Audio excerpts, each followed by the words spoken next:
Welcome to the deep dive. Take a moment and look around. How many things you just interacted with or are about to are actually services? My guess is way more than you probably think. From the app that managed your calendar this morning, to the coffee you grabbed, to how you got here, services are absolutely everywhere. They're often invisible, quietly shaping our daily routines. But here's where it really gets interesting. Even what we typically consider products, like your car or your computer, are increasingly defined by the services that go with them. Today, we're pulling back the curtain on this unique world. Our listener shared some fantastic material that helps us, well, unravel the special nature of services, how they're marketed, and maybe most critically, how companies can achieve true excellence in delivering them. That's right. Over the next little while, we're going to take a journey. We'll start by nailing down what services actually are, then pivot to exploring the fascinating new realities of customer relationships in this, service-driven economy. From there, we'll dive into what it truly takes for companies to deliver service excellence, and finally, how even traditional manufacturers are leveraging services to stay competitive. You'll hear about some incredible examples like USIA, which is, well, practically legendary for service quality. They've completely transformed their customer experience, even allowing things like iPhone deposits for military families and facilitating face-to-face video chats with soldiers stationed across the globe. It's really a masterclass in comprehensively meeting customer needs. Okay, so let's unpack this a bit. When we say service, what are we actually talking about? The material we're looking at gives us a really clear definition. It says, any act or performance one party can offer to another that is essentially intangible and does not result in the ownership of anything. Its production may or may not be tied to a physical product. It's that last part, may or may not be tied to a physical product, that really broadens the scope, isn't it? Absolutely, and that's the key. When you zoom out, the service business isn't just one sector. It Yeah. blankets massive areas of our economy. You've got the government, right? Think courts, hospitals, the military, police, postal service, schools. Then there's the entire private nonprofit sector: museums, charities, churches, colleges, more hospitals, and of course, a colossal chunk of the business sector. Airlines, banks, hotels, insurance companies, law firms, medical practices, real estate firms. The list goes on, but it goes even deeper. We often forget that many workers within manufacturing companies, like their accountants or legal staff, are essentially providing services. They're kind of part of a service factory supporting the goods factory. Right, internal service. Right. Exactly. And clearly, anyone in retail, cashiers, salespeople, they're all about service. It's truly pervasive. That really drives home how deeply services are embedded in, well, everything we do. And the research we've reviewed highlights 5 distinct categories of this service mix, showing how the service part can be anywhere from negligible to, like, the main event. First up, you have a pure, tangible good, like a bar of soap or salt. Pretty straightforward, no real service attached there. Right. Then you've got a tangible good with accompanying services. Think like your car, computer, or cell phone. These often come with a warranty or maybe a customer service contract. And it's interesting to note the more technologically advanced the product, the more it seems to rely on high-quality supporting services to keep customers happy. Exactly. Makes sense. Third is a hybrid offering, where goods and services are roughly equal. A restaurant meal is the classic example here. You're paying for the food, sure, but also the ambiance, the server, the whole dining experience. Mm. And then we move to a major service with accompanying minor goods and services. Air travel falls squarely into this category. The core is transportation, obviously, but you also get those supporting bits like snacks and drinks. Got it. And finally, the pure service. This is primarily an intangible experience like babysitting, psychotherapy, or getting a massage. You don't really take a product home. You receive an experience or an outcome. What's fascinating here, I think, is how customers actually evaluate these different types of offerings. It's not always as simple as just checking off features on a list. The material talks about a continuum of evaluation. With physical goods, you can often inspect them before you buy these. These are high in what they call search qualities.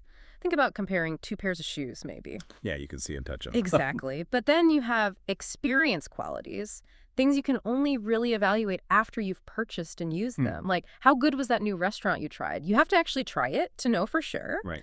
And then there are credence qualities, which are even harder to evaluate, sometimes even after you've consumed the service. A medical diagnosis is a perfect example. How do you really know if it was the absolute best possible diagnosis even after your treatment? You're largely relying on trust and, reputation. Hmm. That makes sense. So Because services generally fall more into these experience and credence categories, there's inherently more perceived risk for the customer. And this leads to a few key consequences. People tend to rely heavily on word of mouth, maybe more than advertising. They use subtle cues like price, the provider's reputation, or even the physical environment, the look of the place to judge quality. They also tend to be incredibly loyal to service providers who satisfy them. And because switching costs can be high, I mean, it's a hassle to change banks or doctors, right? There's often significant consumer inertia. It makes it a real challenge for competitors to win them over. That challenge of winning over loyal customers and keeping them, it really highlights the unique nature of services compared to tangible products. Because unlike a physical good, a service has these four, well, distinctive characteristics that completely change how you have to market it. We often call them the I-High-P characteristics: intangibility, inseparability, variability, and perishability. These aren't just academic terms, they're kind of the secret code to understanding why some service companies fail and others, well, soar. Let's start with intangibility. The core idea here is just that you can't see, taste, feel, hear, or smell a service before you buy it. You can't exactly try on cosmetic surgery, can you? Nope, definitely not. So to reduce that uncertainty, buyers are actively looking for evidence of quality. They're drawing inferences from the place itself, the people providing the service, the equipment used, the communication materials, even symbols, and, yes, the price. The service provider's task then becomes to sort of manage the evidence, to essentially tangibilize the intangible. It's about making something you can't touch feel real and trustworthy. And companies can actually measure brand experiences along different dimensions: sensory, emotional, behavioral, intellectual, to help with this. Exactly. You're essentially buying a promise, a future experience, so that evidence becomes crucial. Then there's inseparability. This basically means services are typically produced and consumed simultaneously, often with the client right there. Right, like a haircut. Perfect example. That provider-client interaction is just fundamental in services marketing. It's like a real-time performance. So, how do companies navigate this limitation? Well, they might raise prices for ration limited time if a provider is in high demand. Or conversely, they might work with larger groups to serve more people at once. They could even try to work faster or, train more providers to meet the demand and build client confidence. The customer is literally part of the production process in many cases. And because of that human element, that interaction, we often run into variability. Service quality can vary wildly depending on who provides it, when they provide it, where, and even to whom. You go to the same coffee shop 2 days in a row, and one barista is fantastic, makes your drink perfectly. The next day, maybe not so much. We've all been there. Yeah. Customers are acutely aware of this, which is why they often talk to others or go online to collect info before choosing a provider. To help ease this concern, some firms proactively offer service guarantees, which can reduce the customer's perception of risk. And the research highlights 3 key ways companies can try to increase quality control. First, invest heavily in good hiring and training procedures. Get the right people and train them well. Crucial. Second, standardize the service performance process. Think checklists, clear protocols, ways to make it consistent. And third, continually monitor customer satisfaction to catch issues quickly. Makes sense. And finally, we have perishability. This one's pretty straightforward. Unlike a physical product, a service cannot be stored. You can't put an empty airplane seat from today's flight into a warehouse for tomorrow. Right. Use it or lose it. Exactly. This creates a significant problem when demand fluctuates. Think about public transportation needing vastly more buses or trains during rush hour than, say, midday. This is where demand management or yield management becomes critical, ensuring you have the right services available to the right customers at the right times and the right prices to maximize profitability. It's a balancing act. So what do? Well, companies use several clever strategies to try and match demand and supply. On the demand side, they might use differential pricing, like those cheaper matinee movie tickets you mentioned. Or happy hour price. Or happy hour, yeah. Or they might cultivate non-peak demand, like McDonald's promoting breakfast to get people in during slower morning hours. They could offer complementary services like bank ATMs to reduce teller lines or use reservation systems, as airlines famously do. And then on the supply side, strategies include things like adding part-time employees just for peak demand, having employees perform only essential tasks during really busy periods, increasing consumer participation like shoppers bagging their own groceries. Oh, yes. Self-checkout. That's another one. Or sharing services, maybe hospitals sharing expensive equipment, or even having facilities designed for future expansion built right in. Lots of tools in the toolbox. So when you consider all these unique characteristics, The intangibility, inseparability, variability, perishability. What does this actually mean for how companies operate today? I mean, how does it change things on the ground? That's a really insightful question because historically you might say service firms perhaps lagged behind manufacturers in marketing sophistication. But today, they're some of the most skilled marketers out there, really pushing the envelope. However, despite their efforts, consumer expectations, especially in the US, are exceptionally high, and quite often those needs just aren't being fully met. There was a 2013 Forrester study mentioned in the material, which rated 154 companies on how well they met customer needs and how easy and enjoyable they were to do business with. It found that almost two-thirds were rated only poor or even very poor. Wow, two-thirds. That's high. It is. It's interesting, too, that retail and hotel companies tended to rate highest on average, while internet service providers, health service providers, and television service providers consistently rated the worst. Still seems to be an issue there. That really raises an important question then about the shifting customer relationship, which the material suggests is being driven by three pretty significant factors. First, customer empowerment. Customers today are incredibly sophisticated about buying support services. They're demanding unbundled services, so they can pick and choose exactly what they want. And they absolutely dislike having to deal with multiple providers for just one problem. And the internet, well, it has dramatically amplified their voice. A single click can send their comments, good or bad, around the globe instantly. We all know that. No, yeah. And while a good customer experience is certainly shared, a bad one, well, that tends to get shared even more widely. The flip side, though, is that responsive firms, the ones who solve problems quickly and easily, they really go a long way toward winning long-term loyalty. Definitely. Then we have customer co-production. This is the idea that, customers aren't just passive consumers, they actively participate in the service delivery. Their actions, even their words, directly affect the quality of their own service experience, sometimes those of others around them, and critically, the productivity of the frontline employees. In fact, one study estimated that a surprising 1/3 of all service problems are actually caused by the customer. Maybe they don't have the right information or they're not sure what to do. Interesting. So how do companies handle that? Well, to manage these customer failures, companies are actively doing things like redesigning processes to simplify service encounters, using technology to help both customers and employees, clarifying what the customer's role actually is, enhancing their motivation, and even encouraging customers to help each other think about online support forums run by users. Right, community forums. Yeah. Okay. And the third factor? The third factor, and this one's often overlooked but incredibly vital, satisfying employees as well as customers. It seems obvious, but excellent service companies intrinsically understand that positive employee attitudes directly strengthen customer loyalty. It's a direct link. Employees in those customer contact positions, they truly thrive when they have that internal drive to, pamper customers, accurately read their needs, develop personal relationships sometimes, and deliver high-quality service to solve problems effectively. So it's not just about hiring anyone. Not at all. It's crucial for service companies to attract the very best employees by marketing a career, not just a job. They really need to design sound training programs, provide strong support and rewards for good work, constantly reinforce those customer-centered attitudes, and regularly audit employee job satisfaction to ensure that positive cycle continues. Okay, so employee satisfaction, customer co-production, customer empowerment. These are the new realities. How does this translate into achieving actual service excellence? Where does marketing fit in? Great question. It all leads perfectly into how companies achieve that excellence. The research points to three broad areas of marketing that are absolutely crucial here: external, internal, and interactive marketing. All right, break those down for us. Sure.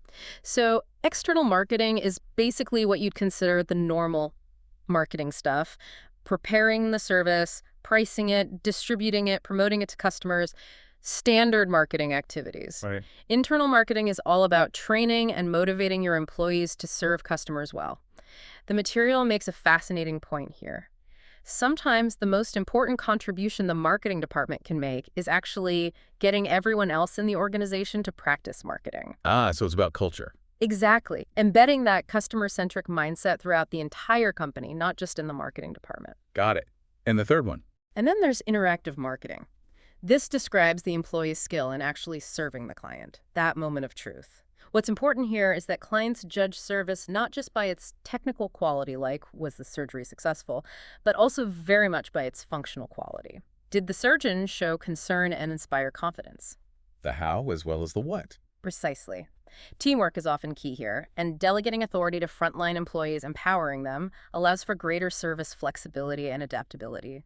It helps them solve problems on the spot and share knowledge effectively. It lets them do what's right for the customer right then and there. It's a delicate balance, though, right? Because companies need to be careful not to push that technological efficiency too hard at the expense of the perceived quality. The material warns that service providers need to deliver high touch as well as high tech. I mean, think about Amazon. They have some of the most innovative technology in online retailing, absolutely cutting edge.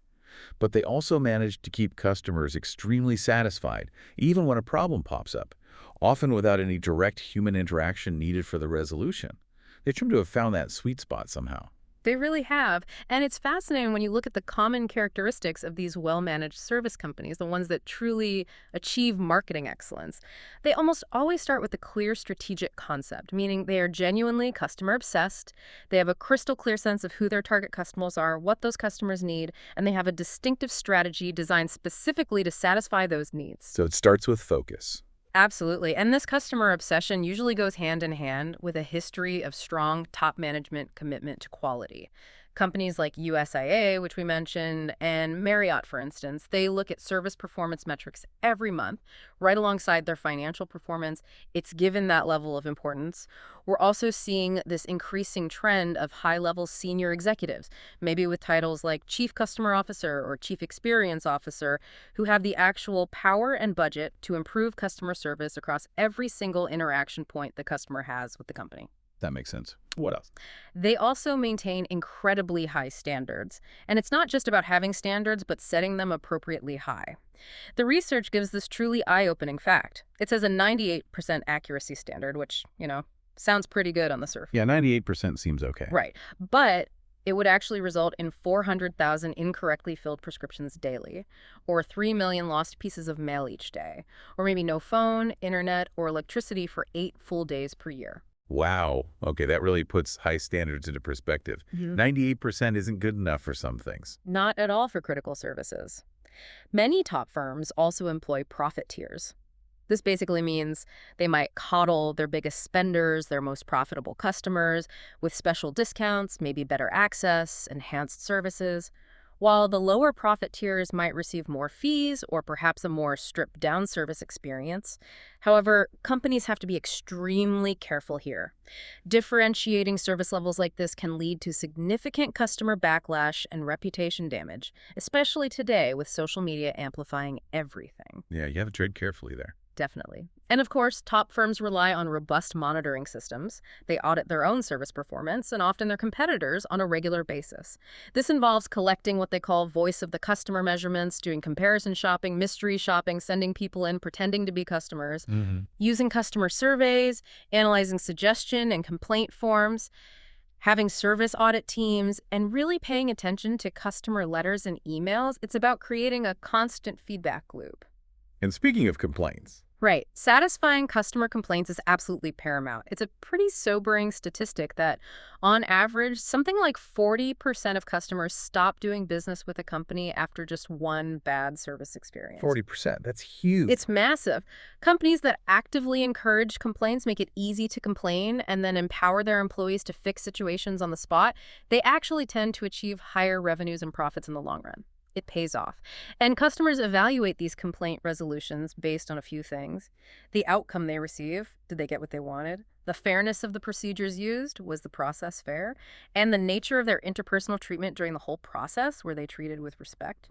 This all ties into a fascinating marketing insights section in the material about improving company call centers.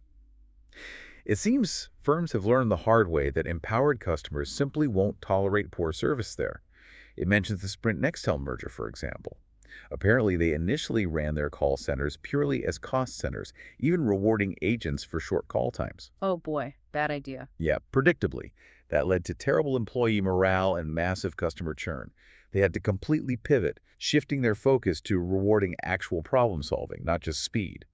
We're also seeing these trends like offshore versus homeshore, with some companies now directing complex calls back domestically after learning that certain issues really require, cultural nuance or deep local understanding to solve effectively. Makes sense. But what's truly fascinating here, and the material highlights this, is the cutting-edge use of big data to try and match individual customers with the best-suited call center agent for their specific issue or even their personality type. It says they're mining transaction and demographic information, analyzing past agent performance. It's essentially creating something like online dating sites, but for customer service. Trying to find that perfect match to solve your problem efficiently and effectively. That kind of innovation is absolutely key because companies have to constantly work on differentiating their services to avoid just being seen as a commodity, interchangeable with competitors. What a customer expects at a basic level is called the primary service package. But the smart providers are constantly looking to add secondary service features to that package to stand out. In the hotel industry, for instance, chains have introduced everything from merchandise for sale in the lobby to free breakfast buffets to really elaborate loyalty programs. It's all about adding value beyond the basic room. Trying to hook you in. Exactly. Innovation is just as vital in services as it is in any product industry, maybe even more so, and it can have huge payoffs. Look at Ticketmaster, for example. When they introduced those interactive seat maps, letting customers actually pick their own seats instead of just being assigned one, their conversion rates jumped by 25 to 30%. Wow. Yeah. And apparently, adding an I'm going message option to share on Facebook adds an extra $5 in ticket sales on average. And get this, adding show reviews from other users actually doubles conversion rates. These seemingly small innovations add up to really big results. That's incredible.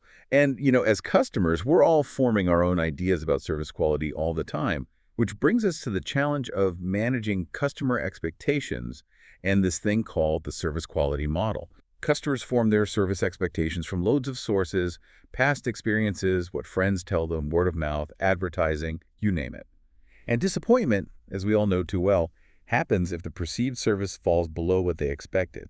Successful companies, on the other hand, don't just aim to meet expectations. They strategically aim to surprise and delight by actually exceeding those expectations, even if just slightly. Precisely. And the material highlights 5 common gaps in the service quality model that can prevent successful service delivery. These are really crucial for any company to understand and manage.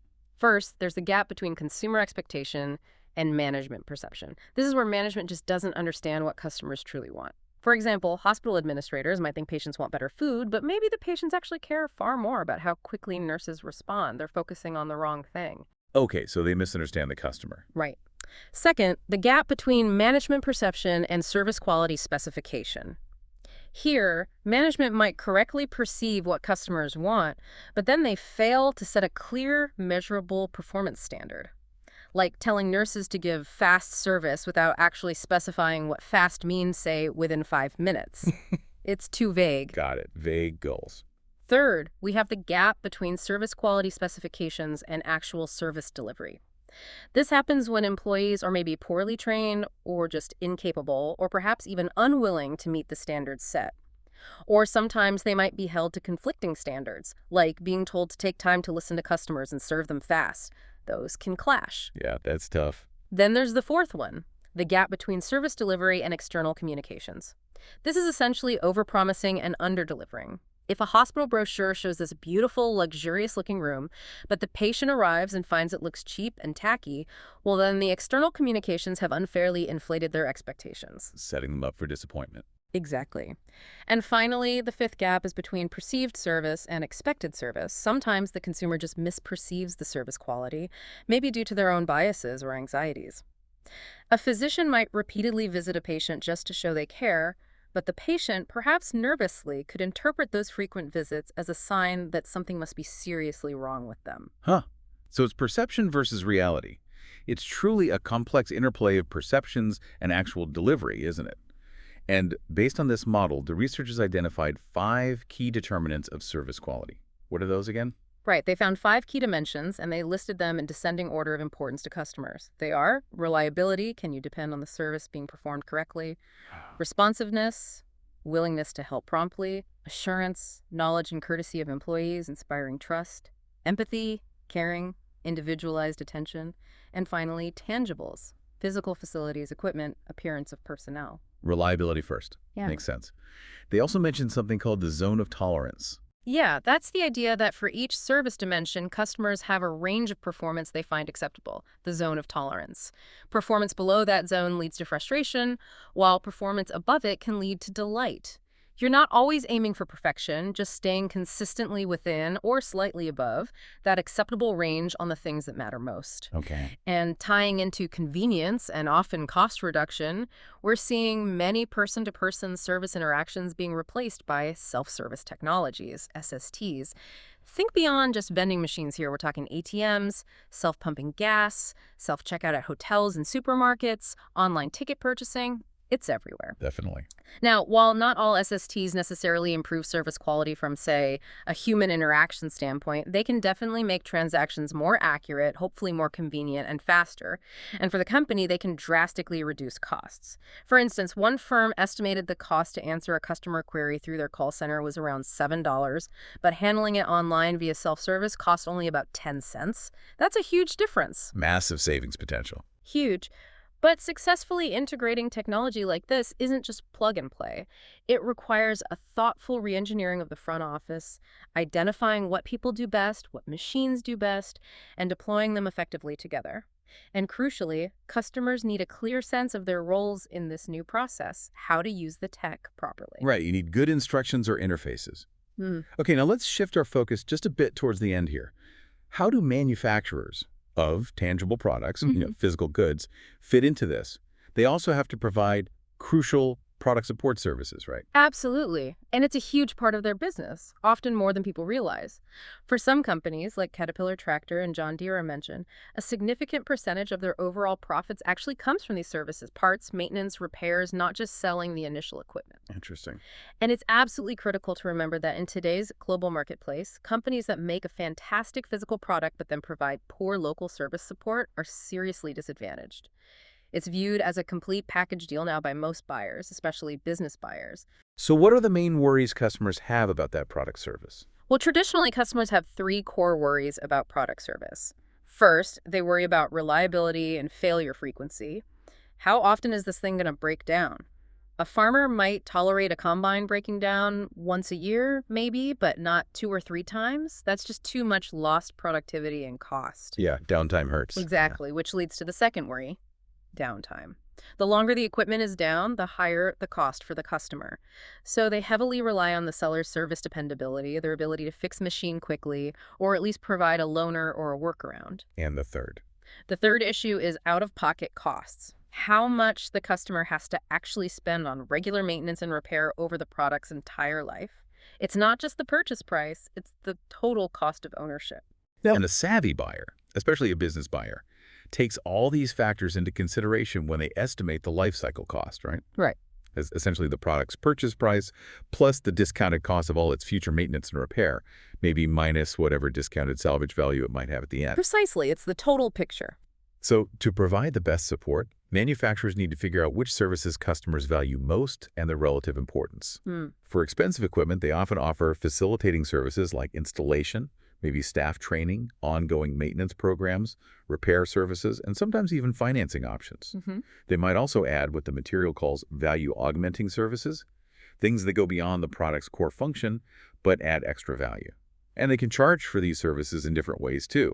Maybe a standard offering plus basic services included, or perhaps additional services are available for extra pay or based on higher annual purchase volumes, or through those popular service contracts and extended warranties we see everywhere. And the post-sale service strategy itself has really evolved over time, which is quite interesting to trace. Manufacturers usually start out by running their own parts and service departments. They do this because they want to stay close to the equipment, really understand how it's performing and what problems arise, and maybe avoid the expense and hassle of training other companies to service it. Plus, they can often make good money from parts and service if they're the only supplier. Sometimes they even price the initial equipment relatively low and then compensate by charging higher prices for parts and service down the line. The old razor and blades model. Kind of, yeah. But over time, they typically switch more of the maintenance and repair service over to authorized distributors and dealers. Why? Because these partners are usually closer to the customers geographically, they have more locations, and they can often offer quicker, more localized service. And then, still later, you often see independent service firms emerge. These companies might offer a lower price or maybe even faster service for specific common repairs, much like you see with Midas Muffler, or maybe Sears offering auto service, competing with the car dealerships. It's a constantly shifting landscape of service provision. And it seems like customer service choices are just increasing rapidly these days.